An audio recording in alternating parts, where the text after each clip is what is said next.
Hello everyone, welcome to Saral kitchen. ఈరోజు చాలా మంచి స్వీట్ రెసిపీతోని మీ ముందుకు వచ్చాను. పెసరపప్పుతోని లడ్డు తయారు విధానము. పెసరపప్పు లడ్డు ఆరోగ్యానికి చాలా మంచిది, చలవ చేస్తుంది. ఎదిగే పిల్లలకి ఇస్తే మరీ మంచిది. ఎవరైనా రోజుకొకటి తింటే ఆరోగ్యానికి ఎంతో మంచిది. ఒకసారి తిన్నారంటే మళ్ళీ మళ్ళీ తయారు చేసుకొని తినాలనిపిస్తుంది. మా ఛానల్లో చెప్పే ప్రతి వంటకము ఆరోగ్యకరమైన వంటకాలు, గమనించగలరు. మీరు చూస్తున్నారు కదా, ఇవే వస్తువులు పడతాయి.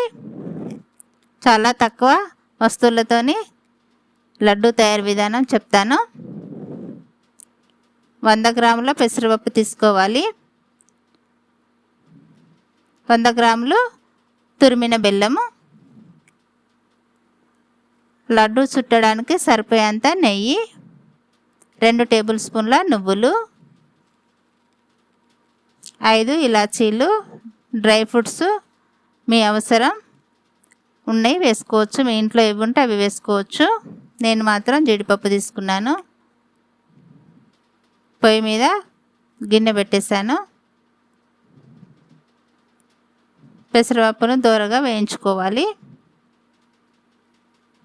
మాడకుండా చక్కగా దోరగా వేయించుకోవాలి. మీరెవరైనా కొత్తగా మా ఛానల్ చూసే వాళ్ళైతే తప్పకుండా సబ్స్క్రైబ్ చేసుకోండి. చాలా మంచి ఆరోగ్యకరమైన వంటకాలు మా ఛానల్లో చూపెడుతున్నాము. ఈ విధంగా వేయించుకోవాలి.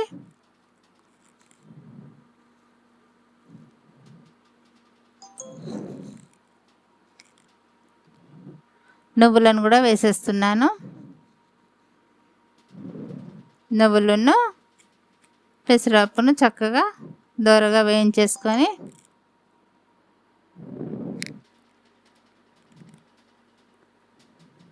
వేగిపోయాయి కదా, వేయించేసుకొని చల్లారిన తర్వాత మిక్సీ జార్లో వేసేసుకోవాలి.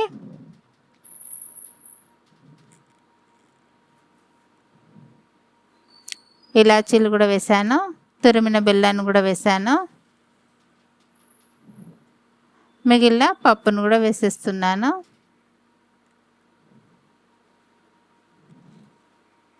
చక్కగా పౌడర్గా పట్టేసుకోవాలి. ఈ విధంగా కొంచెం మెత్తగా ఉంటుంది. బెల్లం వేసాం కదా, మనకు నెయ్యి తక్కువ పడుతుంది లడ్డు చేసుకోవడానికి.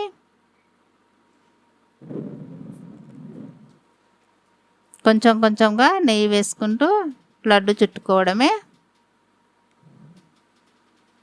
సూపర్ టేస్ట్ ఉంటుంది ఈ లడ్డు.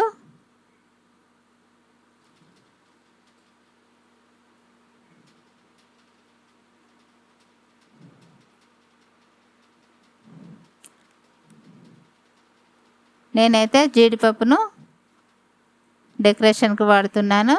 మీ ఇష్టం, అవసరం అనుకుంటే వాడండి, లేదంటే స్కిప్ చేయండి.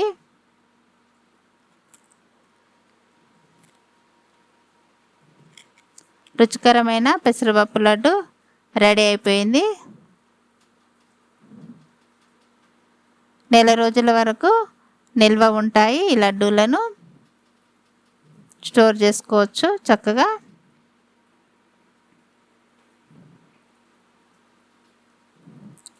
మా సరల్ కిచెన్ని సబ్స్క్రైబ్ చేసుకోండి, లైక్ చేయండి, షేర్ చేయండి. ఇంకా మంచి మంచి వంటకాలను తయారు చేసి